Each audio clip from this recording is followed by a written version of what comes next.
Alright, this video right here. You may be wondering, hey, wait a minute. This isn't Stephen King Saturday Night. No, so before I start the actual video here, I was getting ready. I already had the movie I was going to do planned. I was going to watch it Friday afternoon, this afternoon. I'm recording this on Friday, and have it up for Saturday night. I was going to do Sometimes They Come Back, right? So I woke up this morning, Friday morning, and I'm going through my YouTube stuff, find something to watch as I'm getting ready to go cash my check. And I noticed that Sinister Cinema Reviews, who have already said I'm sort of piggybacking on, I'm not trying to steal anything, that's why I'm calling it Saturday night. I'm doing it at night, and I'm trying to differentiate myself from his, because he had a great idea, so I credit everything to him. This is a good idea. I love Stephen King, he loves Stephen King, and it's a good idea, so I'm kind of just using it. But he set a premiere for his new video for Stephen King Saturday, and it's Sometimes They Come Back, and I went, fuck. I'm already sort of piggybacking off of his idea. I don't want to do the same movie because that's still too much. So I started looking through the movies I have. The Cat's Eye. No, I'm not ready for that. Green Mile and Shawshank Redemption are too long. I have some miniseries that are also too long that are on YouTube. Cujo. No, I don't want to do Cujo. I couldn't find anything I want to do. I could redone, because I'm going to redo some of the other Stephen King ones in this series. I could have redone those, but I'm like, you know what? Then I bought a movie, and I'm like, I'll do this movie. It's Nicolas Cage movie called Pig, and I'm like, I don't really feel like watching this tonight. What am I going to do? Because this video was originally going to be filmed, but go up on Sunday.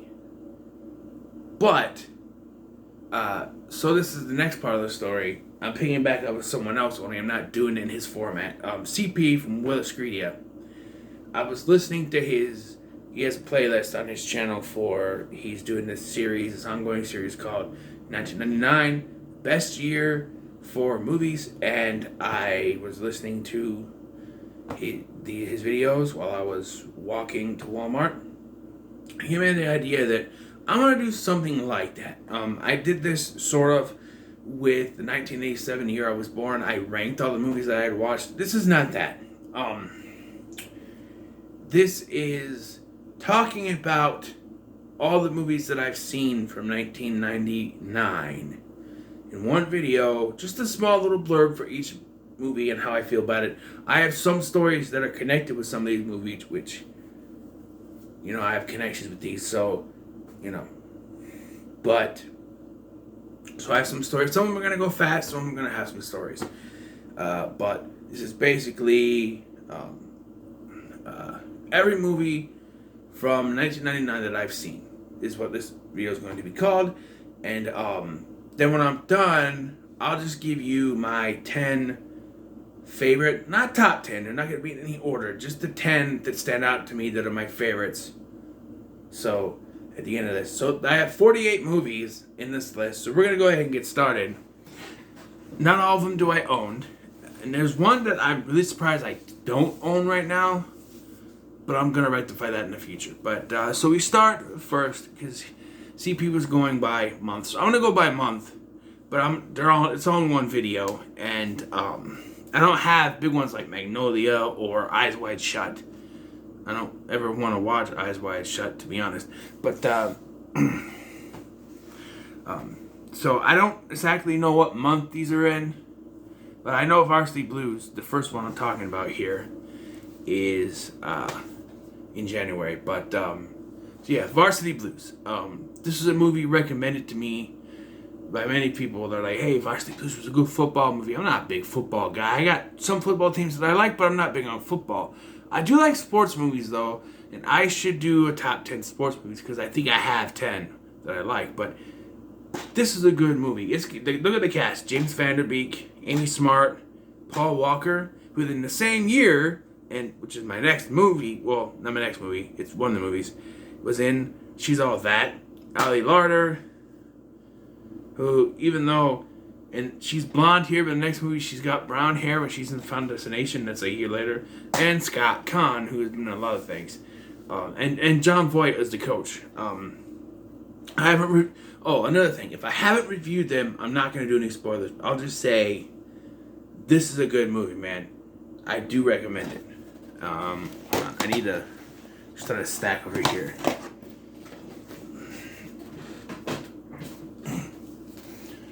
All right. Next is a Disney. There's some Disney Channel original movies in here too because they affected me.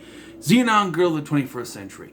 I know it's a girl movie, but it's a good movie. You know, for girls, even for boys. It's got that sci-fi-ish type thing. Girl on a space station, and something's going on, and there's a mystery, and she's convinced that someone is doing it, but she gets grounded, literally sent to Earth from her space station. And it's a fun little movie. It's a fun little Disney Channel original movie. Next we have She's All That with Freddie Prinze Jr. and Rachel Lee Cook. And the one thing with me with this movie is because I saw Not Another Teen Movie first, to me, it seems like the names from this movie are the parody names. Because in None Other Teen Movie, Chris Evans' character, which is mocking Freddie Prinze Jr.'s character, is called Jake Weiler. But in this, it's Jake Seiler. And it's like, wait, what? Seiler? In there, Kyler Lay's character in None Other Teen Movie is Janie Briggs. In this movie, her name is Lainey Boggs. They sound more parody than the parody names. You know, it's just... it's the basic story, you know. They make a bet. I can take any girl here and make her prom queen, but it's the basic. Oh, she's got a pigtail and she's got a ponytail and glasses, so she's ugly. And all you gotta do is take the ponytail out, glasses off, instant sexy, right? Look at this. You look at me like, oh, look at that, he's so sexy. Oh no, now he's an ugly nerd. Sexy, ugly, sexy. Ugly. Let's be honest, I'm sexy no matter what. But yeah. Next is Cruel Intentions, which is a movie I've come to love. And it's another bet movie, basically. 2 in a row here. So Sebastian bets his stepsister, Catherine, that he can bed the character played by Reese Witherspoon, Annette. And if he does that, then he gets to have sex with Catherine. They're step siblings. They're not related. It's not ewy. Okay? They're not blood related. It's only by marriage. They're not related. Unlike what they do in Another Teen Movie, which is another one that... Hey, something I realized. The first 3 movies, all three of these are parodied in Another Teen Movie. I'm just saying. But... you know, I'm not going to give away... I've already reviewed this, though, so I can give away what happens, but I'm not going to. This is a good movie. Great performances from Ryan Phillippe and Sarah Michelle Gellar, and even Reese Witherspoon, who I've never been too keen on because I saw Legally Blonde and thought she's annoying as fuck. But, yeah. We have Baby Geniuses next, which I don't own. But growing up, we had the VHS.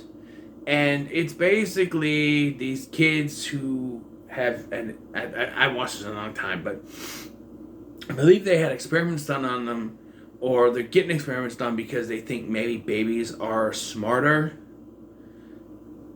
Like, they have brains, but they can't prove it. And they talk, but the humans can't hear them, you know? Or something like that. I haven't seen it in a long time. I remember being good. Next is The Rage Carry 2, which I like better. Okay, now let me set this straight. I like The Rage Carry 2 better than the original Carrie. I'm not saying it's better. I just like it better because it's not as jarring. I also like the remake better because it's not as jarring. But it's not, I'm not saying, my personal preferences aren't particularly like oh, because I say it's better, that means it is better. No, not that at all. I just, you know. But I do enjoy the Rage Carry 2. I did like it. I liked it. A lot of people hate it. I liked it. Next, we have Doug's first movie. And this was big for me because I grew up in the Nickelodeon Doug. And I liked that show. I didn't mind the Disney version. This was basically the big movie version of the Disney version. But it was a fun watch. They find a monster in the lake. And basically what it is they're basically trying to hide it from people. It's a fun little movie. Alright. 10 Things I Hate About You. I've already done a review on this, but it's another Shakespeare adaptation, just like this is The Taming of the Shrew, and She All That was Pygmalion, I think. But basically, there's these two sisters, Kat and Bianca, and Bianca wants to date, but Kat can't, and there's this obnoxious kid named Joey who wants to date Bianca. So he pays Heath Ledger to go out with Kat, or court Kat.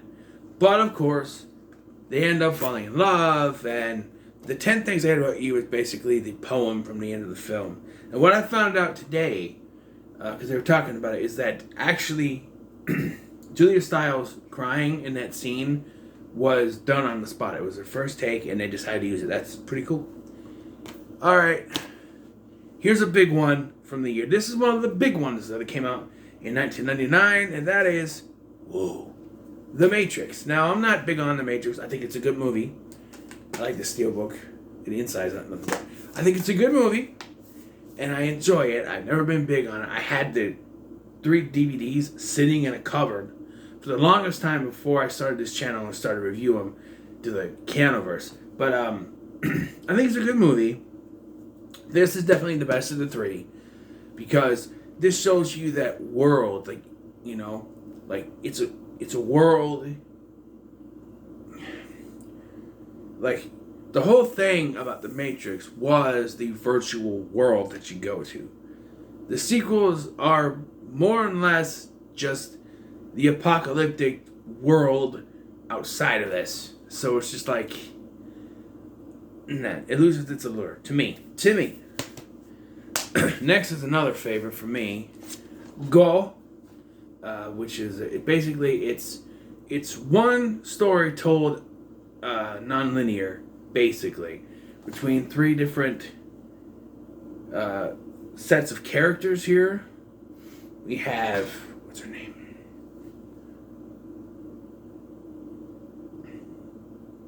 Rana and her friends doing one story, and we have Simon and his friends in another going to Vegas, and then Adam and Zach in another story that kind of connects to Rana's story in a way, and then at the end they all kind of intersect. And the story with this is I actually found this. So when I was younger, I used to stay up late and watch rated R movies on, like, you know, Showtime, HBO, Cinemax. Watch R-rated movies. This was one of them. And from the moment I saw this movie, I loved it. I even recorded it on VHS and would watch it at home. I loved this movie. I was over 18 by the time I recorded it, of course. And I bought the DVD from Shopko, so I do recommend it. It's a fun watch. Here's another big one. No, wait, we got one more. Disney Channel original movie, Can of Worms. I believe I've already reviewed this, maybe. If I haven't, I will.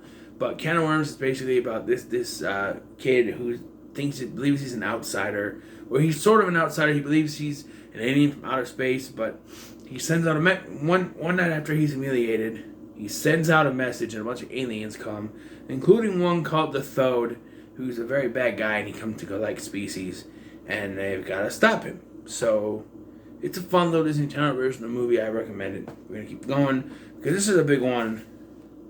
The Mummy, starring Brendan Fraser, and I got the book, Steelbook. Steelbook.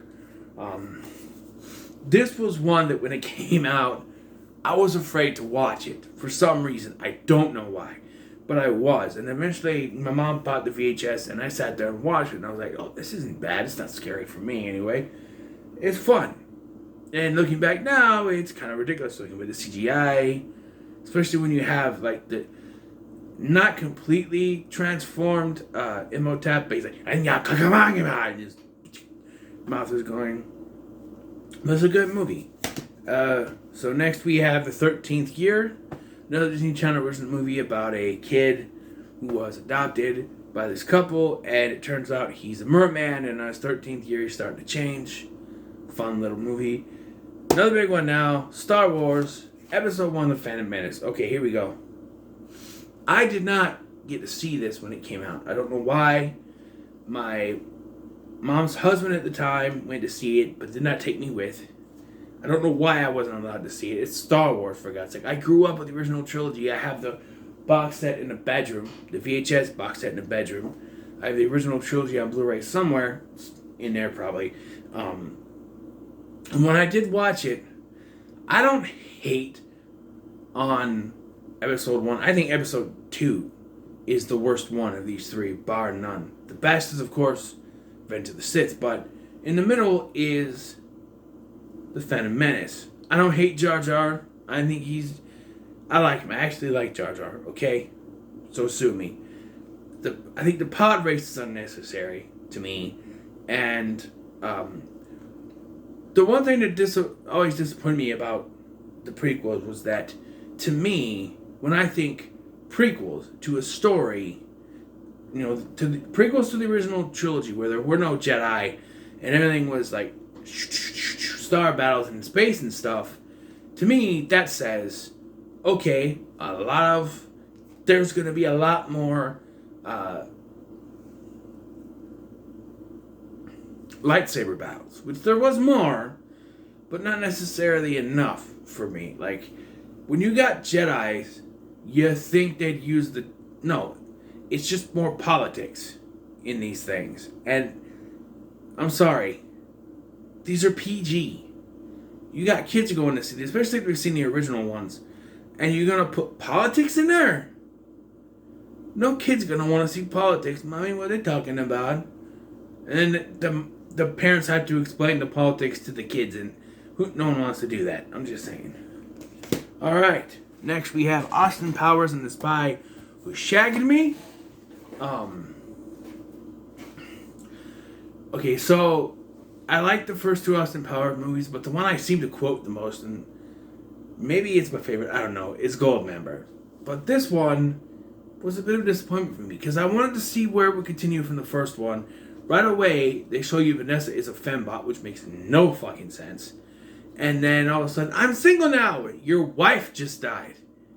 And you go up, and then you have Heather Graham, which I think she's more attractive than Elizabeth Hurley, but not by much. But, yeah, it's a fun little movie. You get Mini-Me and stuff, and you get time travel. And he lost his mojo, but, yeah. Alright, Disney's Tarzan, which is like the only Disney movie I have on this list. Well, there's a Disney Pixar movie, I guess, too. Tarzan is a movie that I liked George of the Jungle, so I gave this a try.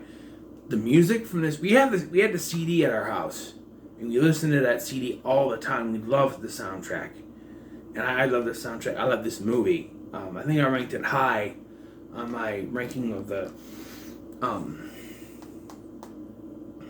Renaissance movies. I think, I don't remember. I think it's in the middle, maybe, but it's a good movie. We're gonna watch. All right, next is Adam Sandler's Big Daddy, which is one of my favorites. Not my favorite Adam Sandler movie. That's Billy Madison, but it's up there because we had the VHS of this and we watched it all the time. And I wet my own ass. I know. It's a good movie. Going a little bit faster here. 3 that I don't own and I'll talk about. Smart House, another Disney Channel original movie. Kid wins a contest for his family to live in a smart house, and things happen. It's one of my favorite Disney Channel original movies, and I think it still holds up. The CGI not so much, but just the idea of a smart home, especially nowadays, especially if you don't have houses like that. South Park, bigger, longer, uncut. Wasn't really sure what a South Park was when this came out. I knew I wasn't allowed to watch it. Or maybe some Butthead at the time either, but so yeah, this movie has become a good movie for me. I used to have the DVD. I gave it to a friend of mine, and I'm eventually gonna get it back because I love the movie. Well, come on, bitch, you the big fat bitch, you the biggest bitch in the whole wide world. Me and the bitch, you the bitch, you the bitch, you are the boy and girl. I'm money to the bitch, and to the bitch, and with Saturday, she's the bitch. And I'm telling you, just to be different, you can make it, bitch. Come on, y'all know the words. Yeah, my Kim Frank has my to the biggest bitch in the whole world. She didn't mean no bitches, just to there, she's the bitch, she's a stupid bitch. Just mom's a bitch, and she's such a dirty bitch. I really mean it, cause ma'am, she's a big fat ugly bitch. Big fat fucking big cat, man. What? Wild Wild West. I don't hate this movie. I can enjoy this movie. I know it's not a good movie, but I can enjoy it for the stupidness of a giant spider and a weird villain with no legs who talks with an accent like this. And it's even funnier when you think he's a British man. Kevin Kline dressed as a woman. Will Smith dressed as a woman. It's funny in its own stupid, funny way. Okay, back with what I own. American Pie.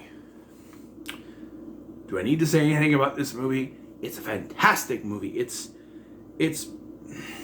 one of my favorite comedies. I think I put it in there. If I didn't, shame on me. But I love this movie, okay? The music and the way people dress and just the comedy, it's the 90s getting ready to go out, and it's good. Alright, here we go. The Blair Witch Project. This was a big phenomenon when it came out, and when I eventually got my hands on a copy to watch it, I was disappointed because nothing fucking happens. Everybody was screaming, oh, it's the scariest movie ever made. Where? This movie is nonsense. It's shaky camera for nothing but shaky camera bullshit for the runtime. How long is this thing? Let's see how long it is though. For 87 minutes. I get the idea, and I actually like Blair Witch, and even I like Blair Witch 2 because stuff actually happens in those movies where nothing happens. Muppets from Space. Probably my least favorite Muppet movie. I grew up with Muppet movies. I like the Muppet movie. The Muppet... Oh, I changed that. Muppets Take Manhattan is my least favorite, but this is up there. I didn't really care for this. I don't need to know where Gonzo was from, alright? I never cared what Gonzo was. Never knew where he was. Don't care. Didn't need to know where he came from. But Lake Placid. And the one thing that stands out for me is that Betty White, who I grew up watching the Mary Tyler Moore Show and some things, swears like a sailor in this movie. And it jarred me. It scarred me. Jarred me. But this is a good movie with the crocodile and stuff. Inspector Gadget with Matthew Broderick. I had the VHS, and I do recommend it. It's a fun watch. It's not completely like the TV series. You want that, watch Inspector Gadget 2. It's not a good movie, and there's a female one, which if they did that nowadays, they'd say it was woke, but back then it was okay. But, yeah. Deep Blue Sea, just did a review for that for Shark Week. Pretty good movie. Recommend that. The Iron Giant.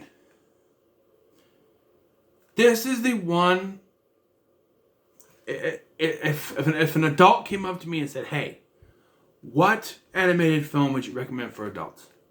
The Iron Giant, because it's not just a kids movie. It's PG.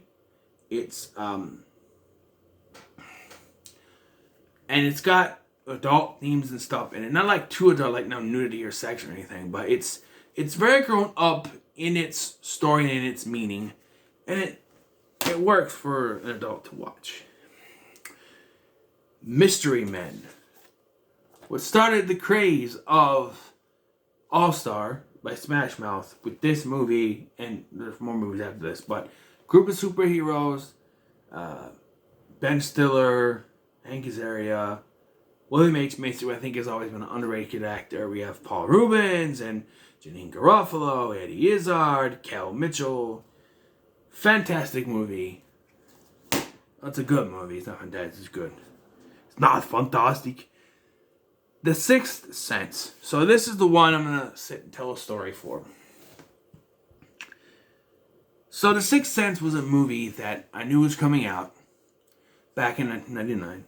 So back in 2000, we rented a bunch of movies. We were in Missouri visiting some relatives, and we rented a bunch of movies. And at the time, I wasn't into horror movies, even though I'd already seen Scream by this point. But my mom said, okay, she and her cousin were going to watch horror movies downstairs in the basement, and we were going to stay upstairs with me, my cousin, and my grandma. We're going to watch, I think my sister too. My brother was, I think, just born. He was little baby. We were going to watch a movie upstairs, and it was The Sixth Sense. Yeah, I didn't want to watch a horror movie, but The Sixth Sense is a horror movie. And the twist. I haven't reviewed this movie yet, so I won't spoil the twist. But I didn't see it coming. A lot of people say, oh, it's very obvious, you just pay attention. I got it on a first watch. Bullshit. Nobody saw it coming on a first watch. And if you say you did, you're lying through your fucking teeth. Nobody saw this twist coming in the first watch. Alright? No one. But it's a twist that shocked me. And what also shocked me is I never bought this movie yet, so. Okay, Universal Soldier: The Return. Haven't reviewed this yet, so I'm not getting into spoilers, but I don't hate this movie that other people do. To me, Day of Reckoning is the worst one for me, but I actually kind of like this movie. It's cheesy. Van Damme comes back, and then you have Michael Jai White and Bill Goldberg. Huh? Van Damme? You're next. You don't touch my son. Don't hurt my son. Gage. I don't even know who he is. Go away from me, or I will roundhouse kick you. Go ahead. You're next. Okay, Genius. A Disney Channel original movie about a kid who is smart, but he pretends to be a cool kid because he likes this girl. But he's got to balance both lives, and of course it doesn't work. Sabrina Down Under, a TV movie from Sabrina the Teenage Witch, was the third. I know they did one for Showtime, and then they did the second ABC one. She goes to Australia. It's okay. Alvin and the Chipmunks beat the Frankenstein. Best thing I can tell you is, Steppy, steppy, steppy, I'm a squirrel, squirrel, squirrel. Smartest little rodent in the world. Because I ain't going to review this, so I don't want to say much, but they meet Frankenstein. Frankenstein's monster. It's not Frankenstein, it's the doctor. Although they meet the doctor too, so. Alright, Elmo and Grouchland, a movie that was played on repeat in my house because my brother was into Elmo. He loved Elmo. He had a rock and roll Elmo. This movie was on repeat. And we had a rule that if you got grounded, you had to watch what other people were watching. So mostly I got stuck in the living room with my brother watching this, Teletubbies, Out of the Box, or stuff to that liking that I just, Out of the Box I can stomach, but Teletubby, and even Elmo I can stomach too, but Teletubbies, no way. Scooby-Doo and the Witch's Ghost. I think I've already reviewed this, but I think it's a good movie. Not as good as Zombie Island, but still pretty good. I'm going a little bit faster here. Don't Look Under the Bed. Another movie I reviewed. Disney Channel original movie. Imaginary Friends. Boogeyman. What else do you need? I can't talk about this one because it's Fight Club. And rule number 1 is you do not talk about Fight Club. Rule number 2 is you do not talk about Fight Club. Okay, Bats was a movie re-rented from the video store back in the day, early 2000s, and I reviewed the movie, but I don't remember anything about it, but I remember it being good, and I think I liked it when I watched it again. It's not bad. House on Haunted Hill, the remake, did a review for that one too. I thought that was actually pretty good. The Bone Collector, another movie I think is pretty good. Denzel Washington's a good actor. He plays he's in a wheelchair here, and Angelina Jolie, who I've never really liked. She's in this. Ed O'Neill is in this. It's trying to find a killer called the Bone Collector, and Pretty good film. Pokemon, the first movie, which was a big thing in my childhood. Yeah, I had the movie on VHS. I had all three of these on VHS, and then the Mewtwo Returns VHS I had too. Yeah, Pokemon, the first movie, I had the soundtrack too. I love that. Brother, my brother, tell me what are we fighting for? Fantastic. Listen all the time. Yeah, good movie. All right. We get into Kevin Smith now with Dogma. And I love this movie. There's only one Kevin Smith movie that I don't really like, is Chasing Amy. It's okay. But it's, compared to the others, like they're all comedies, Chasing Amy has more of a drama to it. This one is a comedy. It has shit demon and angels and demons and Metatron and the Buddy Christ and Alanis Morissette is God. So yeah. The World Is Not Enough, James Bond.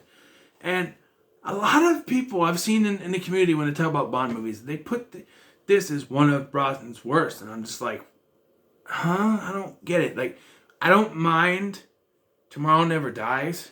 Like, to me, the only one that I didn't like from Brosnan was Die Another Day. And even then, I could rewatch it again if I wanted to. I don't know if I would, but I could rewatch it again. But, The World Is Not Enough, I think it's pretty good. I think the villains are solid. You know, I think it's pretty good. Horse Sense, Disney Channel original movie. I like the sequel, Jumping Ship, better, but the story is that Michael is taking his cousin Tommy, but he's too busy. And so then Michael gets punished to work on the ranch that Tommy's mom owns as punishment, and he decides to punish him more by giving him these tasks and not telling him the easy way to do it and stuff like that. It's okay. Toy Story 2. What else can I say? It's a good movie. It shocked me. It shocked many people because it's like, okay, what can be Toy Story? This is good. To me, Toy Story 1 is still better, but it's a good movie. Bicentennial Man, a movie that I was disappointed in because up to this point, I'm a big Robin Williams fan. Up to this point, I've really liked most of his movies that I was able to watch. Is PG stuff. And this one was the first one where I was like, it's not comedy, it's not funny, it's very serious. I don't really care for it. Stuart Little, based on a book, and they've took liberties with it, but it's a fun little movie. Michael J. Fox is the mouse. Yeah, fun little movie. Oh, by the way, that story I was telling about, you know, my mom and her cousin were downstairs watching horror movies. One of the movies they were watching is The Haunting. And The Haunting, I haven't seen it yet, but I know from watching Nostalgia Critics review that The Haunting is less scary than The Sixth Sense. So, yeah, they made the wrong decision there. And the final movie in this is Galaxy Quest. Never give up. Never surrender. Huh? Yeah, to this day, this is still one of my favorite movies. So, quickly, to put out my 10 favorites, we got Galaxy Quest, obviously. I'm going to say Fight Club.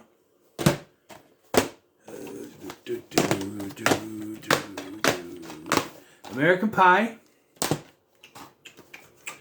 Tarzan. That's 4.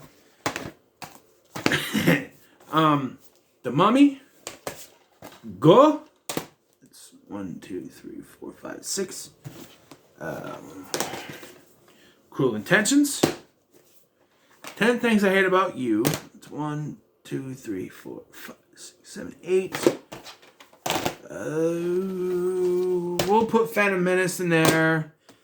And no, take Phantom Menace out. Put Toy Story 2 and Dogma. There it is. So my 10 favorites I picked are Dogma, Toy Story 2, Yeet, 10 Things I Hate About You, Cruel Intentions, Go, The Mummy, Tarzan, American Pie, Fight Club, and Galaxy Quest with an honorable mention to The Sixth Sense. If I own The Sixth Sense, I will put it in there instead of Toy Story 2, but I don't own it, so I don't feel comfortable putting movies I don't own in my top 10. So there you go. What do you think of what I presented to you today? Let me know in the comments below. Make sure to like, share, and subscribe. Thanks for watching. I've been Scotty, and I'll see you in the next one.